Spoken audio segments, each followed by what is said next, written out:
It's a very warm welcome to all our viewers and welcome to a new episode of Arab Affairs, our show that brings you all the latest news and events happening in the Arab region. I'm Angie Meher joining you for today's edition of the show.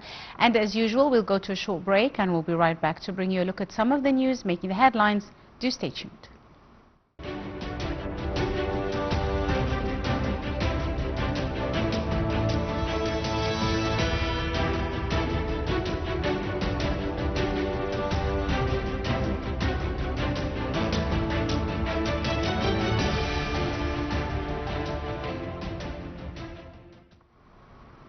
Welcome back, and we begin with a look at the news making the headlines, and we begin with a look at news from home, where the North Sinai Governor Khalid Megawer received this morning a U.S. Senate delegation and held a visit to the Rafah border crossing and logistics warehouses of the Red Crescent in Al Arish to be briefed on the Egyptian humanitarian aid offered to the Gaza Strip. This comes as Egypt continues its efforts to access more humanitarian and relief aid to the Gaza Strip upon the directives of the Supreme Commander of the Armed Forces, President Abdel Fattah el-Sisi.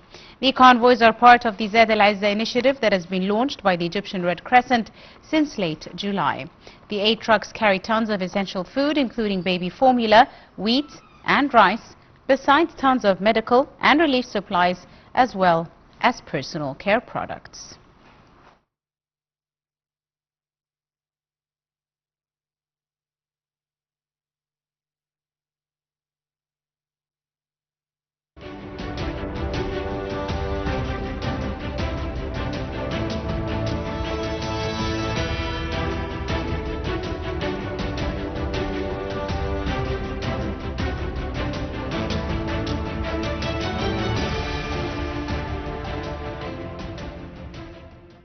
Welcome back, and with more news moving to the recent developments on the ground, where 5 Palestinians were killed and scores injured in an Israeli occupation airstrike on sporadic areas in the Gaza Strip since this dawn.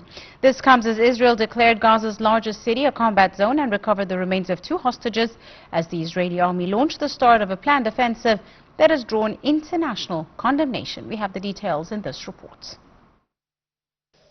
5 Palestinians were killed and scores were injured in Israeli occupation airstrikes on sporadic areas in the Gaza Strip since this dawn.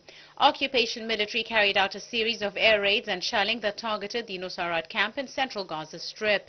Palestinian sources reported that scores of missiles and shells hit a Zaytun neighborhood east of Gaza City after fierce clashes between Palestinian factions and Israeli occupation forces along 2 hours.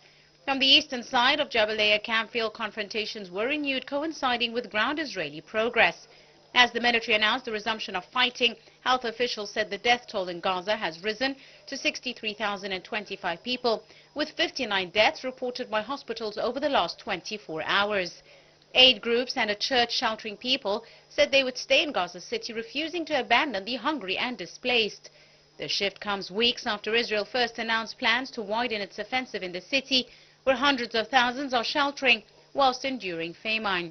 In recent days, the military has ramped up strikes on the city's outskirts. Whilst the United Nations agencies and aid groups condemned the offensive, people in Gaza City said it made little difference.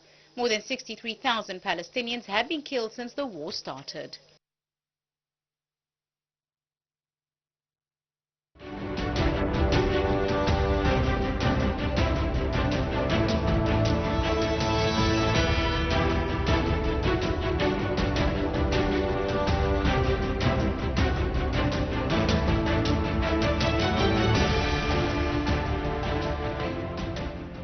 And continuing with more news, the United States said it would not allow Palestinian Authority President Mahmoud Abbas to travel to New York next month for a United Nations gathering of world leaders where several U.S. allies are set to recognize Palestine as a state. We have more details in this report.